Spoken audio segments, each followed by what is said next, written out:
नमस्कार सभी दोस्तों को और आप सभी का बहुत बहुत स्वागत है आपके YouTube चैनल मैथ्स एलिवेशन पर। और मैं अजय कुमार एक बार फिर आप लोगों की सेवा में हाजिर हूं। तो कैसे हो आप लोग? उम्मीद करता हूं सभी बहुत बेहतरीन होंगे और अपनी अपनी स्टडी बहुत ही अच्छे तरीके से कर रहे होंगे। तो दोस्तों आज फिर से आपकी सेवा में आ चुके हैं लेकर के एक नया चैप्टर जिसका नाम होगा टाइम एंड वर्क, समय तथा कार्य। और क्वेश्चन कौन से दोस्तों? वही प्रीवियस क्वेश्चन CGL मेंस के, ठीक है, जो कि हर एक एग्जाम के लिए मोस्ट इंपॉर्टेंट है, जैसे कि रेलवे NTPC एग्जाम, ठीक है, CPO, CHSL, है ना, UPSI, सब एग्जाम के लिए जितने भी हैं सभी के लिए इंपॉर्टेंट क्वेश्चन है दोस्तों। तो प्लीज बड़े ध्यान से वीडियो को कंप्लीट किया करो। और दोस्तों हम आपके लिए डेली रेगुलर वीडियो डाल रहे हैं और डेली हमारा टाइम फिक्स है बिल्कुल शाम के 4:30 बजे, ठीक है। तो आप वीडियो शाम के 4:30 बजे बिल्कुल आ जाया करें, ठीक है। डेली हम आपको वहीं मिलेंगे। तो प्लीज दोस्तों बने रहिएगा और अपनी जो स्टडी है उसे बेहतरीन तरीके से करते रहें, ठीक है। बिल्कुल मन से पढ़ाई करें दोस्तों, है ना। और हमारा आपके लिए पूरा योगदान है। और आपको बस केवल क्या करना है दोस्तों, अपना प्यार हमारे साथ बनाए रखना है, क्योंकि आप भी जानते हो बिना आपके प्यार के हमारा कोई अस्तित्व नहीं है। तो please I humble request all of you कि अपना सपोर्ट बनाएं दोस्तों, अपना प्यार बनाएं हम पर और अपनी मेहनत को बहुत अच्छे तरीके से करते रहें। और हाँ, एक और बात, अगर आपकी कोई भी क्वेरी हो किसी भी तरीके की, ठीक है, किसी भी एग्जाम कुछ भी दोस्तों, तो प्लीज हमें अपना ही समझे, बिल्कुल भी पराया ना समझे दोस्तों। हम हमेशा आपके लिए तत्पर हैं और उसको जो भी आपकी क्वेरी है हमें कमेंट बॉक्स के माध्यम से अवश्य बताएं। तो चलते हैं आज के अपने नए सेशन की तरफ। बड़े ही प्यारे प्रश्न हैं, आ जाइए दोस्तों फटाफट से, ठीक है। देखना ये रे क्वेश्चन आज का, ये पहला प्रश्न है, ये दूसरा प्रश्न है। दोनों दोस्तों CGL मेंस के 2020 के आए हुए क्वेश्चन है, ठीक है। लिखा हुआ है आपके सामने, सर्च करके देख सकते हो आप लोगों को। तो आ जाइए, ये पहला क्वेश्चन कैसे होगा। 3 पुरुष व 4 महिलाएं किसी कार्य को 7 दिन में कर सकते हैं, जबकि 2 पुरुष व 1 महिला इसी कार्य को 14 दिनों में कर सकते हैं। तो बताना है हमें कि 7 महिलाएं उसी कार्य को कितने दिनों में कर पाएंगे, ठीक है। अब देखना तो दोस्तों ये चैप्टर हमने जितने भी चैप्टर्स हैं, ठीक है, ये पूरा मैथ्स लगभग कंप्लीट करा रखा है अपने YouTube चैनल, इसी चैनल पर, ठीक है। चैप्टर वाइज आप कोई सा भी चैनल जाइए, मतलब किसी भी चैप्टर पर जाइए, खोलिए और वहां हमारे सारे चैप्टर मिल जाएंगे, ठीक है। तो वहां कंप्लीट करा रखा है सब कुछ, ठीक है। तो देखो एक फॉर्मूला होता है दोस्तों इस ऐसे क्वेश्चंस के लिए एक फॉर्मूला होता है, देखो हम लिखे देते हैं यहाँ भी, M1 D1 H1 upon W1 बराबर M2 D2 H2 upon W2, ठीक है। ये होता है फॉर्मूला, ठीक है, हमने लिख दिया है। वैसे हमने सब कुछ बता रखा है। देखना, M1 होता है काम करने वालों की संख्या, D4 होता है दिनों की संख्या, H4 होता है घंटों की संख्या और W4 होता है वर्क की मात्रा, कार्य की मात्रा, ठीक है। देखना तो क्या कहा है क्वेश्चन में, 3 पुरुष और 4 महिला, तो काम करने वाले हैं ऊपर आएंगे, ठीक है। 3 मैन प्लस 4 वोमेन, ठीक है, किसी कार्य को, काम एक है, ये काम करने वाले हैं ऊपर लिया। काम क्या है दोस्तों? एक काम है, ठीक है। 3 पुरुष और 4 महिलाएं एक कार्य को कितने दिनों में करते हैं? ठीक है, 7 दिनों में करते हैं। तो दिनों की संख्या ऊपर आएगी, ठीक है। आगे क्या दिया हुआ है, जबकि 2 पुरुष और 1 महिला, 2 पुरुष और 1 महिला, ठीक है, उसी कार्य को कितने दिनों में कर सकते हैं? ठीक है, 14 दिनों में कर सकते हैं यहां, ठीक है, 14 दिनों में कर सकते हैं। चलिए अब यहां से पहले हमें क्या करना है, देखो जो मैन है और वोमेन है उनके बीच हमें रिलेशन निकालना है, ठीक है, कि इनके बीच में क्या रिलेशन है, मतलब एक मैन कितनी वोमेन के बराबर है, ऐसे करके, ठीक है। चलिए तो देखो क्या करते हैं, अब यहाँ कैलकुलेशन करनी है हमें, बस देखो 7 1 जा 7 और 7 2 जा 14, ओके। तो यहाँ क्या बचा दोस्तों हमारा, 3M plus 4W equal to क्या हो जाएगा, 2 2 जा 4M प्लस 2W, क्लियर। तो देखो 4M में से 3M चले गया तो क्या बचा दोस्तों, 1M बचा, 1m और 4 में से 2 गया तो क्या बचा 2w, ये आ गया है। इसका मतलब एक पुरुष 2 महिलाओं के बराबर है। ठीक है, मतलब ये हुआ कहने का जितना वर्क 2 महिलाएं करती हैं उतने वर्क को अकेला एक पुरुष कर देता है। ठीक है, अब हमें क्वेश्चन में क्या बताना है कि 7 महिलाएं उसी काम को कितने दिनों में कर सकती हैं। ठीक है, फॉर्मूला हमारा यही लगेगा, 7 महिलाएं। अब देखो एक पुरुष के प्लेस पर हम क्या क्या लिख सकते हैं, 2 महिलाएं लिख सकते हैं, तो इसी में आ जाइए यहीं पर। ठीक है, जो लाइन है एक पुरुष, क्योंकि एक पुरुष 2 महिलाओं के बराबर है तो 3 पुरुष कितनी महिलाओं के बराबर होंगे, 6 महिलाओं के बराबर होंगे।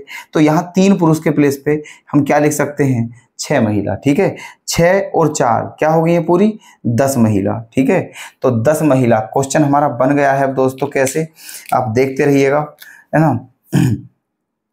10 महिलाएं, ठीक है, किसी काम को कितने दिनों में करती हैं, 7 दिनों में। ठीक है, तो हमें बताना क्या है दोस्तों, 7 महिलाएं। ठीक है, 7 महिलाएं उसी काम को कितने दिनों में करेंगी।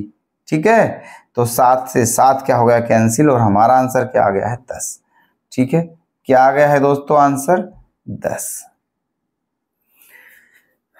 क्लियर, कोई डाउट, अच्छे से समझ आया है।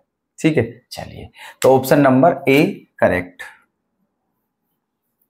ओके हाँ जी, बताइए अगर आपके क्लियर हो तो हम अगले क्वेश्चन पर चलें, अदरवाइज दोस्तों फिर से इसी क्वेश्चन को एक्सप्लेन करें।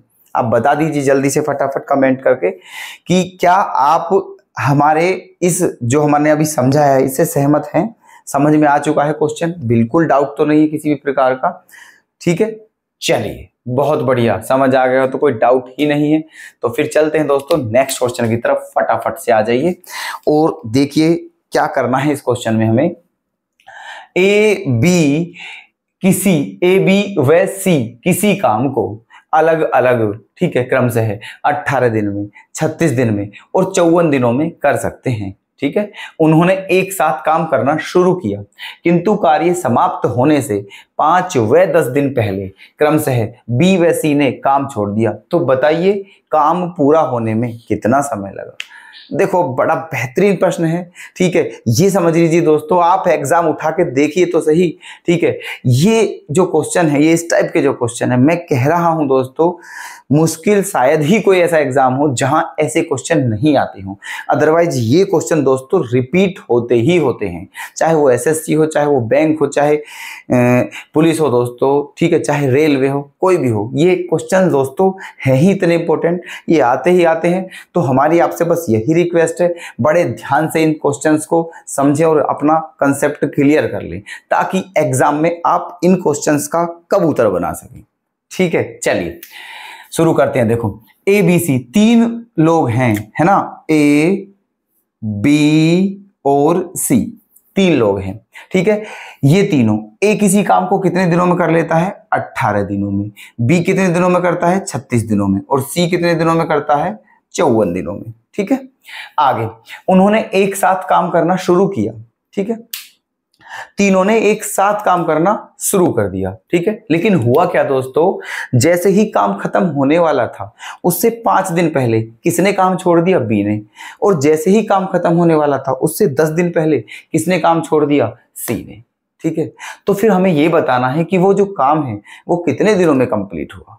ठीक है, चलो अब देखो दोस्तों, क्योंकि हमें नहीं पता है कि वो जो काम है कितने दिनों में कंप्लीट होगा, तो जब हमें मैथ कर रहे हैं हम, आपको पता होगी, जब हमें नहीं पता होता कि कोई काम कितने दिनों में करना होता है या फिर कुछ और भी, तो हम वहां क्या मान लेते हैं दोस्तों, एक्स मान लेते हैं। ठीक है, क्या मान लेते हैं, एक्स। और बहुत अच्छे तरीके से क्वेश्चन होगा एक्स मान के, तुम देखना बिल्कुल लेंथ ही नहीं होगा, बहुत छोटा होगा और एक्स मान के। तो हमने मान लिया कि पूरा काम खत्म होने में कितने दिन लगे दोस्तों, एक्स दिन लगे। कितने दिन लगे, एक्स दिन। ठीक है, चलिए हमने मान लिया है कि जो टोटल टाइम है हमारा, क्या है, टोटल टाइम वो कितने दिन है दोस्तों, एक्स दिन, एक्स डेज, है ना। अब देखना आप, अब हमें आप ये बता दीजिए कि काम खत्म होने से पहले किस किसने काम छोड़ा था। ठीक है, बी ने और सी ने। ठीक है, एक तो बी ने काम छोड़ा था, एक सी ने काम छोड़ा था। ठीक है, इसका मतलब ए ने तो काम नहीं छोड़ा। ठीक है, ए ने तो शुरू से लास्ट तक काम किया है।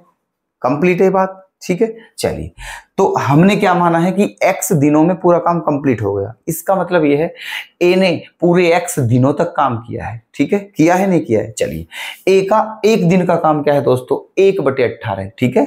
ये पूरा काम कितने दिनों में कंप्लीट करता था? 18। तो जैसे ही आप 18 को पलटोगे, उल्टा करोगे, अपोजिट करोगे, ठीक है, तो तुरंत क्या आ जाएगा निकल के? एक दिन का काम आ जाएगा। तो ए का एक दिन का काम क्या है दोस्तों? 1/18।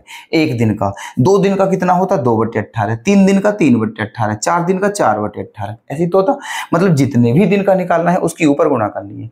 तो हमें ए का कितने दिन का काम निकालना है? x दिनों का, क्योंकि ए ने शुरू से लास्ट तक काम किया है, बिल्कुल वो काम को छोड़कर नहीं गया है। तो ए ने कितने दिनों तक काम किया दोस्तों? x दिनों तक। तो x दिनों में a ने कितना काम किया? x/18, ठीक है। प्लस b ने, b कितने दिन पहले चला गया था दोस्तों? 5 दिन पहले चला गया था। इसका मतलब इसने कितने दिन तक काम किया? x - 5 डेज, ठीक है। और बटे में क्या? 36 प्लस c कितने दिन पहले चला गया था? 10 दिन पहले। इसका मतलब c ने कितने दिनों तक काम किया? x - 10 और अपोन में क्या? 54, है ना। तो इतना काम ए ने किया, इतना काम बी ने किया और इतना काम सी ने किया। तो ऐसे मिलाकर के पूरा काम कंप्लीट हो गया। बराबर में क्या रख दिया? 1। ये 1 क्या है दोस्तों? ये है क्वांटिटी ऑफ द वर्क, ठीक है, कार्य की मात्रा, ठीक है। इसका मतलब इन तीनों ने मिलकर पूरा एक काम कंप्लीट कर लिया है। क्लियर है मेरी बात? यहां तक किसी को भी कोई डाउट? अच्छा, ठीक है। चलिए आगे। अब आगे आपको जानते हो कि क्या करना है, बस एलसीएम लेना है और आपका आंसर आ जाएगा, ठीक है। चलिए, तो इनका एलसीएम कैसे लोगे आप? एलसीएम लेने का भी तरीका बता रहे हैं दोस्तों। बहुत से बच्चे एलसीएम लेने में बहुत गड़बड़ कर देते हैं। वो कैसे निकालते हैं एलसीएम? यहाँ ऐसे लिख के फैक्टर मेथड से निकालते हैं। वो काम बिल्कुल नहीं करना है बच्चों वाला, ठीक है, बिकॉज यू आर नॉट बच्चे, यू आर बड़े, ठीक है। आप कॉम्पिटिटिव एग्जाम की तैयारी कर रहे हो दोस्तों, तो ऐसे फैक्टर मेथड से आप अगर एलसीएम निकालोगे तो आपका सिलेक्शन नहीं हो पाएगा। तो बचना है इन चीजों से, ठीक है। हम बताते हैं क्या करना है आपको। इन तीनों का एलसीएम निकालना है। देखो, तो एक काम कर लो यहीं पर, ठीक है। 18 क्या होता है? 18 एकम 18, ठीक है। 18 दूनी क्या होता है? 36 और 18 तिया क्या होता है? 54, ठीक है। ऐसे अब इन सब का एलसीएम लेना है। तो देखना 18 सब में क्या है? कॉमन है, ठीक है। तो 18 तो आना ही आना है, ठीक है। 18 आना ही आना है, या चाहे आप कह सकते हो कि 1/18 क्या ले लिया हमने? कॉमन। क्या ले लिया? 1/18 कॉमन। तो बचा क्या दोस्तों? x/1 plus x - 5/2 plus x - 10/3, ये बचा। तो अब हमें एलसीएम लेना किस किस का है? हमें एलसीएम लेना है दोस्तों 1 का, 2 का और 3 का। और 1 2 3 का एलसीएम क्या होता है? 6। क्या होता है 1 2 3 का एलसीएम? 6, क्योंकि 6 ही ऐसी संख्या है जो छोटी से छोटी है और 1 2 3 तीनों से कटती है, ठीक है। इसलिए इनका एलसीएम 6 हो गया है। अब देखना, तो 1 से कितनी बार है? 6 बार। तो ऊपर कितने की मल्टीप्लाई होगी? 6। तो क्या हो गया है? 6x। क्लियर है मेरी बात? ठीक है। यहां तक किसी को कोई दिक्कत तो नहीं है? प्लीज दोस्तों बताना अगर कोई भी दिक्कत हो, ठीक है। चलिए, अब देखो यहां क्या है? 2 से कितनी बार कटेगा? 6, 3 बार। तो ऊपर 3 की मल्टीप्लाई करते हैं ना, तो 3x, ठीक है, माइनस के 3 5 जा 15 प्लस यहां 3 है, तो 3 से कितनी बार कटता है? 6, 2 बार। तो ऊपर 2 की मल्टीप्लाई करते हैं, तो क्या हो जाएगा? 2x और माइनस 2 10 जा 20। क्लियर? बराबर में क्या चल रहा है हमारा? 1। यहां तक क्लियर है ना आपके? चलिए देखो, गिनते रहना दोस्तों, केवल 2 ही लाइन हुई है और बस आंसर हमारा आया हुआ है, ये समझ लीजिए, ठीक है। देखो क्या हो गया है आगे। अब इनको प्लस करना है। देखो 6x और 3x, 9x और 2x, 11x हो गया है। ये 18 यहाँ क्या पहुंच जाएगा दोस्तों? ये 18 छिक्का क्या हो गया है? 108, ठीक है। 18 छिक्का क्या हो गया? 108, और 108 को हम उधर पहुंचा देते हैं, ठीक है। 108 को उधर पहुंचा दीजिए, और यहाँ क्या बचा? 6 और 3 9 और 2 11x, 11x माइनस, ठीक है। 15 और 20 क्या होता है? 35, वो भी माइनस का, ठीक है। और बराबर में क्या हो गया है? 108, क्योंकि 18 छिक्का क्या होते हैं? 108, ठीक है। तो अब क्या करना है दोस्तों? बस 35 को इधर ले जाइए और डिवाइड करना है और आपका आंसर आ गया है। तो जब 108 में 35 जोड़ोगे आप, तो क्या हो जाएगा दोस्तों? 35 और 8 क्या हो जाएगा? 35 5 40 3 43, 43 हो जाएगा, मतलब 143 हो गया है, ठीक है। तो 11x बराबर क्या आ गया है? 143, ये आ गया है, ठीक है। बस अब x का 11 का डिवाइड कर दीजिए। 11 1 जा 11 और 11 3 जा, ठीक है, 33। ठीक है, तो हमारा आंसर क्या आ गया है दोस्तों? 33, है ना। इसका मतलब काम जो खत्म हुआ था वो कितने दिनों में कंप्लीट हुआ था दोस्तों? 13 दिनों में कंप्लीट हुआ था। ठीक है, कितने दिनों में कंप्लीट हुआ था? 13 दिनों में। क्लियर? फाइनली आंसर है। चलिए, तो कौन सा ऑप्शन दोस्तों? ऑप्शन बी क्या हो जाएगा हमारा? करेक्ट। क्लियर? तो आपके दोनों क्वेश्चन क्लियर हैं, किसी को कोई डाउट तो नहीं है? ठीक है, उम्मीद करता हूं दोस्तों बहुत ही अच्छे से आपने इन क्वेश्चंस को समझा होगा और कोई भी डाउट नहीं होगा। तो आज की इस क्लास को दोस्तों विराम देते हैं यहीं पर और फिर से लेकर के आते हैं कल इसी तरह के क्वेश्चंस। तो बने रहिएगा दोस्तों, मिलते हैं कल फिर से नेक्स्ट क्लास में। तब तक के लिए धन्यवाद।